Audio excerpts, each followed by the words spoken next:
नमस्कार, मैं डॉक्टर हिमानी भाटिया, राजकीय स्नातकोत्तर महाविद्यालय बारा, हिंदी विभाग में कार्यरत हूँ।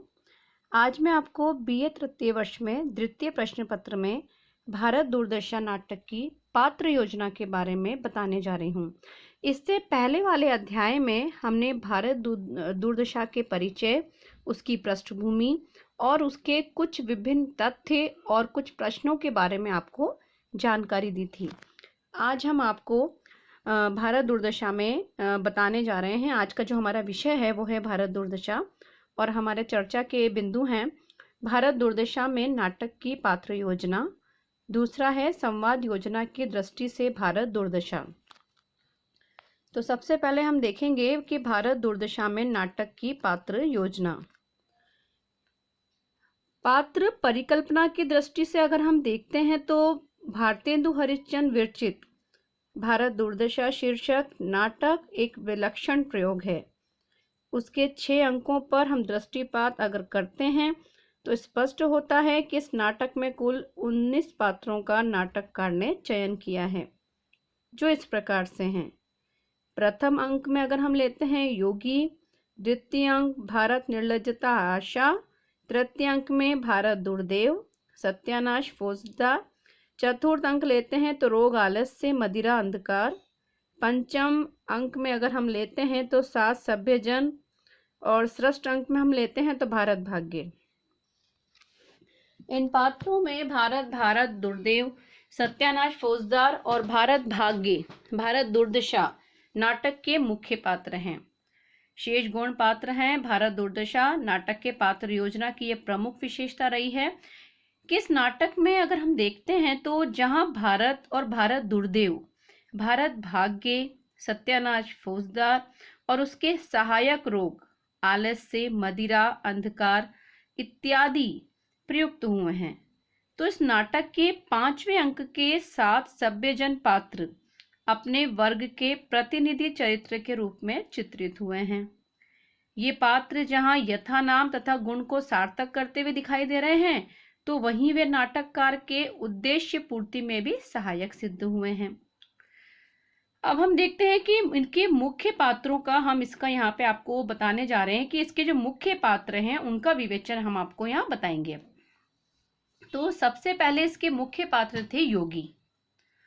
अब योगी में हम देखते हैं कि भारत दूरदर्शन नाटक के प्रथम अंक में योगी का आगमन होता है, जो लावणी गीत गाता हुआ आता है। वो गीत हमारा कौन सा है? वो गीत है रोहू सब मिलके आवहू भारत भाई, हा हा भारत दुर्दशा न देखी जाई। रोहू सब मिलके, हम सब रोते हुए सब मिलते हैं, भारत की दशा देखते हैं, लेकिन ये भारत की दुर्दशा हमसे देखी नहीं जाती है। योगी के कहने का मतलब यहाँ यह है कि यह वही भारत देश है जिसे विधाता ने धन बल दिया। भारत दुनिया का पहला सभ्य देश बना, जहां बुद्ध, हरिश्चंद्र, नहुष और याति हुए।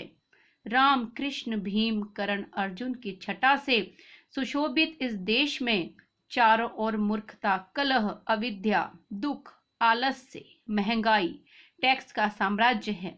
जिधर देखो उधर दुख ही दुख दिखाई देता है। भारत की ऐसी दुर्दशा देखी नहीं जाती है। वह कहते हैं सबके ऊपर टिक्कस की आफत आई है, हा हा भारत दुर्दशा न देखी जाई है। इसके अगर हम दूसरे पात्र को देखते हैं तो हमारे दूसरे पात्र हैं भारत। तो भारत दूरदर्शन नाटक का नायक और भारत का प्रतीक चरित्र है। नाटक के द्वितीय अंक में उसका प्रवेश बड़ा अजीबोगरीब दिखाई दिया है। शमशान का एक दृश्य है, टूटे फूटे मंदिर हैं, कौआ, कूता, सियार घूमते हुए दिखाई दिए हैं और हमें कहीं ना कहीं अस्थियां भी इधर उधर बिखरी हुई दिखाई दे रही हैं। अब भारत मंच पर डरा हुआ आता है और आते ही अपने वर्तमान पर रोने लगता है और कहता है, क्या कहता है?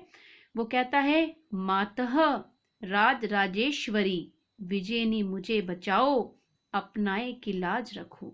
वो कहता है हे भारत भूमि, हे राज राजेश्वरी विजयनी मुझे बचाओ और इस मेरे भारत की लाज रखो।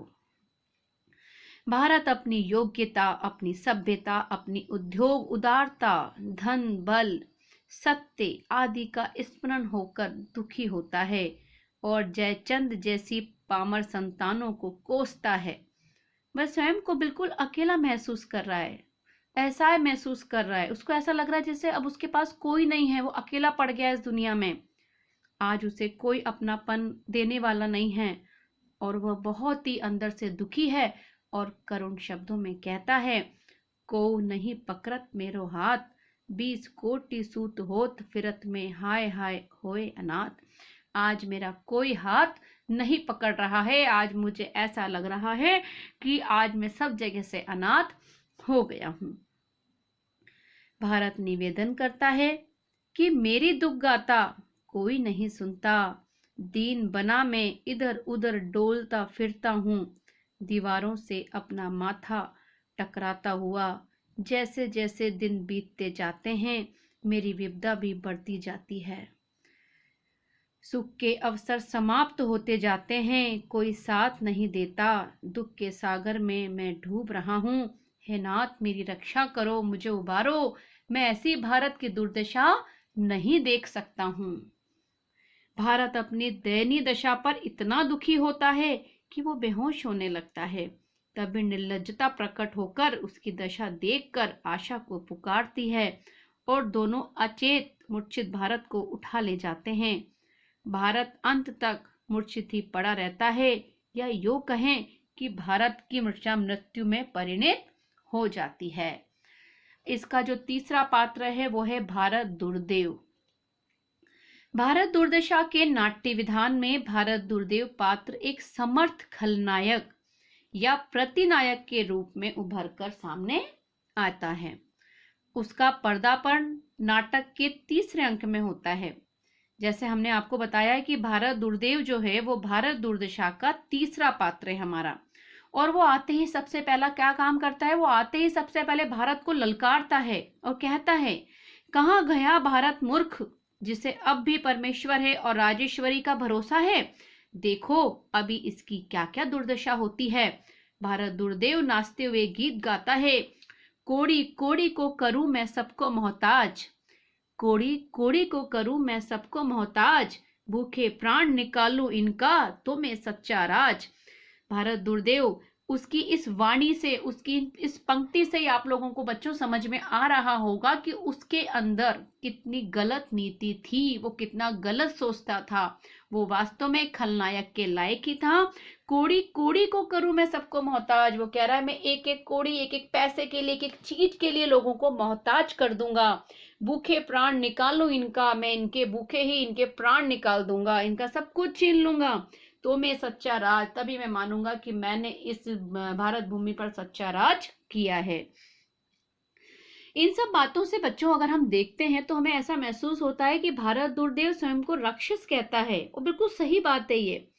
अकाल, टैक्स, महंगाई, रोग को बुलाकर वह भारत का विनाश करना चाहता था। इतना ही नहीं, वह आपसी फूट, शत्रुता, कलह, आलस्य, सघन दुख, असंतोष, खुशामद, चापलूसी, कायरता इत्यादि को भी भारत भूमि में पसारना चाहता है। भारत दुर्देव की सफलता में आसुरी शक्तियां तो सक्रिय हैं ही सही। आसुरी शक्तियां मतलब राक्षसी शक्तियां, यानी कि गलत काम करने को प्रेरित करने वाली शक्तियां, कि व्यक्ति गलत काम करना नहीं चाहता है लेकिन वो शक्तियां उसको प्रेरित कर रही हैं कि आप उस गलत काम को करें। साथ ही साथ भारत की आंतरिक दुर्बलता भी बढ़ चढ़कर कार्यशील है। वह कहता है, हाँ हाँ एक चने से भाड़ फोड़ेंगे। भारत दुर्दशा का सबसे बड़ा अस्त्र है डिसलॉयल्टी, जिसका प्रयोग वह पढ़े लिखे लोगों और देश के उद्धारक सुधारक वर्ग पर करना चाहता है। सबसे पहले वह बौद्धिक वर्ग को अपना पिट्ठू बनाने का प्रयास करता है। उसका कहना है कि जो जितना बड़ा मेरा मित्र है उसको उतना ही बड़ा मेडल और खिताब दो, और जो हमारी पॉलिसी के विरुद्ध उपयोग करते हैं उन्हें अपनी फौज भेजकर चौपट कर देना है। इस प्रकार भारत दुर्देव भारत के दुर्भाग्य के रूप में चित्रित हुआ है। वो कहता है कि जो अपने पक्ष में बोल रहा है, जो अपनी बात में हाँ बोल रहा है, उसको आप अपने साथ लीजिए, लेकिन जो अपने विपक्ष में बात कर रहा है, जो अपना साथ नहीं दे रहा है, उसको आप बाहर निकाल दीजिए, उसको एक एक चीज के लिए मोहताज कर दीजिए। इन सब बातों से हमें क्या दिखाई दे रहा है? इन सब बातों से ये दिखाई दे रहा है कि भारत दुर्देव हम बिल्कुल भी सही नहीं था, और उसको जो ये पदवी दी गई है खलनायक की, ये बिल्कुल सही दी गई है। और हमारा जो इसका चौथा पात्र था वो था सत्यानाश फौजदार। सत्यानाश फौजदार भारत दुर्देव का सहायक रहा है एवं विश्वसनीय पात्र रहा है, क्योंकि भारत दुर्देव उस पर बहुत विश्वास करता था। यदि भारत दुर्देव राज है तो सत्यानाश फौजदार उसका सेनापति है। नाटक के तृतीय अंक में वह अपना परिचय देते हुए कहता है, हमारा नाम है सत्यानाश, आए हैं राजा के हम पास, धर के हम लाखों ही भेष, किया चौपट ये सारा देश। आप ये देखिए कि कितने इतराते हुए, कितना व्यंग्यपूर्ण जो ये वो पंक्ति बोल रहे हैं। वो क्या कह रहे हैं कि हमारा नाम है सत्यानाश, कि मतलब हमारा नाम है सत्यानाश, मतलब हम सत्यानाश करने ही आए हैं। राजा के हम पास, हम हमारे राजा के पास उसका पूरे देश का सत्यानाश करने आए हैं। धर के हम लाखों ही भेष, हम अलग अलग रूप धर लेते हैं। किया चौपट ये सारा देश, हमने इस सारे देश को चौपट कर डाला है, सत्यानाश कर डाला है। भारत को उसके वैभव और बल से हीन करने में सत्यानाश फौजदार बहुत प्रवीण था, बहुत ही कुशल था।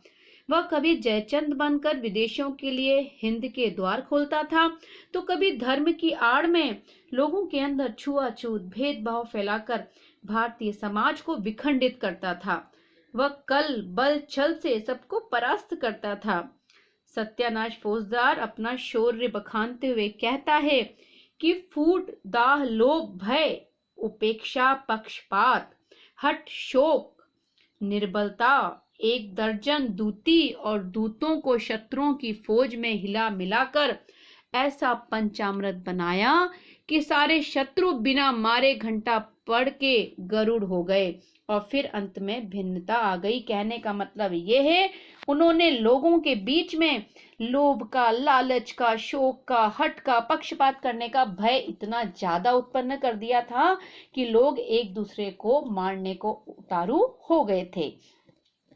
इसने ऐसा सबको काई की तरह फाड़ा कि भाषा, धर्म, चाल, व्यवहार, खाना पीना सब एक एक करके योजन पर अलग अलग कर दिया।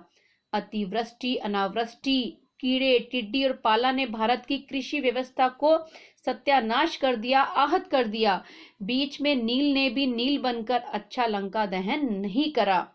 इस प्रकार सत्यानाश फौजदार असत प्रवृत्तियों के द्वारा, असत माने राक्षसी प्रवृत्तियों के द्वारा, भारत को सत्यानाश की कगार पर लाके खड़ा कर दिया, और अपने नाम को, जो सत्यानाश जो इसका नाम था, वास्तव में वो सार्थक हो गया।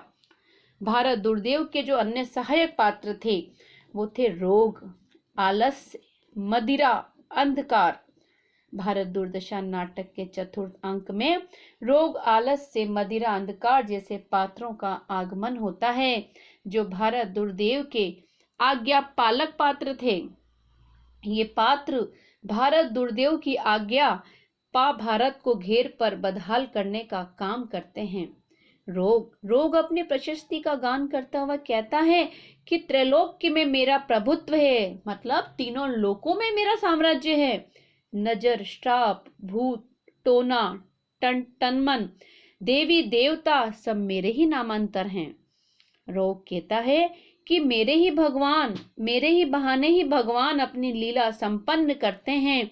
मृत्यु देव भी मेरे कारण ही कलंकित होने से बच जाते हैं। कैसे बच जाते हैं बच्चों? वो उसका कहने का मतलब ऐसा है कि जब हम बीमार होते हैं, जब हमें कोई रोग लग जाता है, तो हम कहाँ जाते हैं? हम किसी मंदिर में जाते हैं, वहां पूजा अर्चना करते हैं और क्या कहते हैं भगवान से, हे भगवान हमें जल्दी से सही कर दे। ये आजकल चले हैं डॉक्टर और बड़े बड़े अस्पताल, ये सब चीजें अब चली, लेकिन पहले के जमाने में क्या होता था? पहले के जमाने में औषधि होती थी, लोगों की दुआएं होती थी। लोग क्या करते थे? किसी बाबा जी के पास जाते थे, कोई मंत्र, कोई भभूत देता था, तो कोई प्रसाद देता था, अजी आप इसे अपने बच्चे को खिलाइए और बस सही हो जाएगा। कोई भगवान के मंदिर में ढोकने जाता था कि वहां उस मंदिर में ढोक कर आओ तो आपका रोग सही हो जाएगा। तो रोग क्या कह रहा है कि मैं तो भगवान से भी अपनी लीलाएं संपन्न करवा देता हूं। जैसे हेजा है, डेंगू है, लकवा है, मिर्गी के रोग आक्रमण से अब कोई बच नहीं पाएगा। वस्तुतः रोग के माध्यम से भारतेंदु ने भारतीय समाज में व्याप्त अंधविश्वास, जड़ता, निष्क्रियता को जो वाणी दी है और बताया है कि इसके प्रभाव में आलस्य भी क्रियाशील हो जाता है। भारत को अशक्त एवं श्रीहीन करने में प्रतीकात्मक पात्र रोग की जो भूमिका बताई गई है वह बहुत ही महत्वपूर्ण है। अब हम देखते हैं कि आलस्य एक प्रतीकात्मक पात्र है जिसके माध्यम से भारतेंदु ने भारतवासियों को तत्कालीन मनोदशा पर गंभीर व्यंग किया है।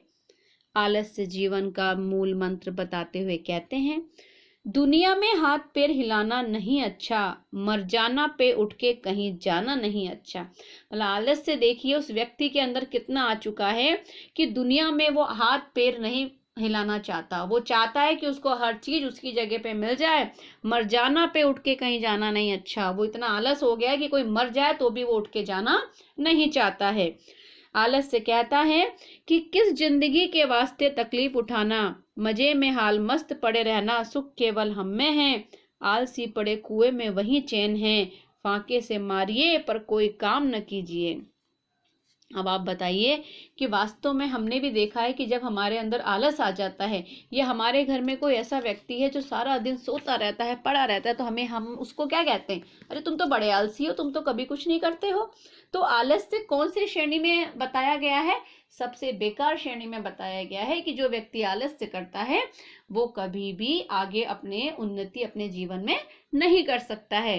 इसका जो हमारा तीसरा पात्र था वो था मदिरा।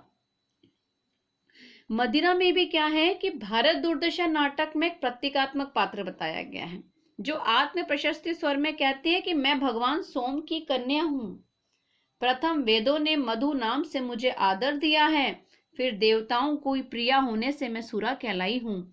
संसार में 4 मत बहुत प्रबल हैं, हिंदू, बौद्ध, मुसलमान और क्रिस्तान। इन चारों में मदिरा की प्रतिष्ठा है, फिर सरकार के राज्य के तो हम एकमात्र भूषण है। अब देखिए मदिरा अपने आप को सर्वश्रेष्ठ बता रही है। वो कह रही है मेरे बिना तो कोई काम ही नहीं चल सकता, मुझे पी के तो राजा लोग भी मस्त हो जाते हैं, और जो है तो मैं भगवान सोम की कन्या हूँ। भगवान को भी मतलब ये सोम जो है मदिरा चढ़ाई जाती है।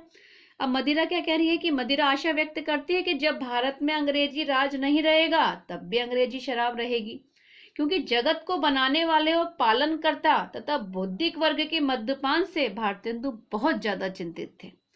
भारतवासियों की गुलामी का एक बड़ा कारण थे वे उनके मदिरा प्रेम को मानते थे, क्योंकि लोगों के अंदर ये लत लग चुकी थी कि वो बिना मदिरा के नहीं रह पा रहे थे। ये भी एक भारत दुर्दशा की बहुत अत्यंतिक सोचनीय वाली बात थी। नेक्स्ट है हमारा अंधकार। भारत दुर्दशा नाटक में भारतेंदु ने रोग, आलस्य, मदिरा की भांति अंधकार को भी बहुत महत्व दिया है। भारतेंदु कहते हैं कि अंधकार कलयुग का सखा है। अंधकार इस कलयुग का उसको सखा माना गया है, उसका मित्र माना गया है कि जो आजकल भारत में विद्यमान है। अब देखिए अब अंधकार अपना परिचय दे रहा है, जिस तरह से आलस्य ने अपना परिचय दिया, मदिरा ने अपना परिचय दिया, तो अंधकार कहता है कि मैं भी पीछे क्यों रहूं, तो अंधकार भी अपने बारे में बता रहा है। अब देखते हैं बच्चों के अंधकार क्या कह रहा है। अंधकार कह रहा है कि हमारा सृष्टि संहार कारक भगवान तमोगुण जी से जन्म है। चोर, उल्लुक माने उल्लू और लंपटों के हम एकमात्र जीवन हैं। पर्वतों की गुहा, शोकितों के नेत्र, मूर्खों के मस्तिष्क और खलों के चित्त में मेरा निवास रहता है। हमारे 2 स्वरूप हैं, एक आध्यात्मिक और एक आधिभौतिक, जो लोक में अज्ञान और अंधेरों के नाम से प्रसिद्ध हैं। भारत दुर्देव अंधकार को भारत को निर्बल और भारत की जड़ता को और अधिक व्यापक बनाने का कार्य करने के लिए कहता है। और चौथे अंक का यही समापन हो जाता है हमारा। अब हम देखते हैं कि इसमें जो 7 सभ्य जन बताए गए थे हमारे इस भारत दुर्दशा में, तो उनके बारे में वो क्या कह रहे हैं कि इन 7 सभ्य जनों को उन्होंने हमारे 5वें अंक में बताया था। अब उसमें थे कि सभापति का व्यक्तित्व बहुत प्रभावशाली था उसके अंदर। सभापति के मत में जहां तक हो सके अपने देश की रक्षा करने का एक बहुत बड़ा धर्म माना जाता है। सभापति के मंतव्य पर बंगाली कवि, एडिटर इत्यादि और सभी अपनी सहमति देते और अपने अपने ढंग से भारत दुर्दशा की सामना करने की बातें कहते हैं। अब हमारा है भारत भाग्य। भारत दुर्दशा नाटक के 6ठे अंक में भारत भाग्य का आगमन होता है, जो भारत का सहयोगी प्रतीकात्मक पात्र है। नायक भारत का सहयोगी पात्र भारत के माध्यम से नाटककार भारतेंदु ने भारत की पतित दशा से उत्थान की भावना रखने वाले हृदयों को वाणी दी है। और भारत भाग्य भारत के गौरवशाली अतीत का गुणगान करता है। वह यूनान, मिस्र, रोम की सभ्यता से भी प्राचीन भारतीय सभ्यता को बताता है। वसुदेव कुटुंबकम की कल्पना की बातें करता है। अब हम आगे देखेंगे इसकी संवाद योजना। संवाद योजना की दृष्टि से भारत दुर्दशा की प्रमुख विशेषता है। पहली है कि भारत दुर्दशा नाटक के संवाद कथा विकास में सहायक एवं गतिशील है। नाटक के प्रथम अंक का प्रथम दृश्य जिन संवादों को प्रस्तुत करता है, उसी संवाद पर भारत दुर्दशा नाटक की सारी कथा अविलंब दिखाई देती है हमें। दूसरा है भारत दुर्दशा नाटक के संवाद चरित्र व्यंजक हैं और आलस्य, मदिरा, रोग, अंधकार इत्यादि पात्रों के स्वगत कथनों की भारत दुर्दशा नाटक में बहुलता है। भारत भाग्य के स्वगत कथनों में करुण और वीर रस की सुंदर हमें निष्पत्ति हुई है। तीसरा पॉइंट हम देखते हैं इसके अंदर, तो भारत दुर्दशा नाटक में जहां स्वगत संवाद दीर्घ है, वहीं संक्षिप्त संवादों की योजना चुस्त और दुरुस्त, प्रभावी, सुगठित एवं कथा की गति को तीव्रता प्रदान करने वाली है। भारत दुर्दशा नाटक में पद्यात्मक संवादों की बहुलता है। पद्यात्मक संवादों का प्रयोग संस्कृत के नाटकों के अनुकरण पर भारतेंदु ने किया है। लास्ट पॉइंट है हमारा इसका, भारत दुर्दशा नाटक के संवादों की अन्य विशेषता है सरलता, स्वाभाविकता एवं प्रभावपूर्ण संवाद। इन विशेषताओं के अतिरिक्त संवादों की मार्मिकता, लोकानुभव से युक्त संवाद, गद्य पद्य मिश्रित संवाद इत्यादि विशेषताएं भी भारत दुर्दशा नाटक में मुखरित होती हैं। तो इस प्रकार हम देखते हैं कि भारत दुर्दशा एक व्यंग्यपूर्ण नाटक है, जिसके कारण संवादों में व्यंग्यात्मक और मनोरंजनात्मक का गुण भी विद्यमान है। लंबे लंबे स्वगत कथन, 2-2 पृष्ठ के लंबे लंबे संवाद भारत दुर्दशा नाटक के संवादों का दुर्बल पक्ष है। साथ ही कुछ आलोचकों का ये भी कहना है कि भारत दुर्दशा के संवादों की नाटकीय दृष्टि से थोड़ी भी प्रशंसा नहीं की जा सकती। इस तथ्यों से सहमत होते हुए भी अंततः कहा जा सकता है कि संवाद के निष्कर्ष पर ये सफल नाटक है। आज हमने आपको इसके सभी पात्रों के बारे में बताया है। जो पात्र हमारे थे, हमने इसके सारे पात्रों के बारे में योगी, भारत दुर्देव, सत्यानाश फौजदार, रोग, आलस्य, मदिरा सबके बारे में बताया है। और आज हमने आपको भारत दुर्दशा की संवाद योजना के बारे में भी बताया है। अगले अध्याय में हम देश, काल और वातावरण के और रंगमंच और अभिनेता के बारे में जानकारी देंगे। धन्यवाद।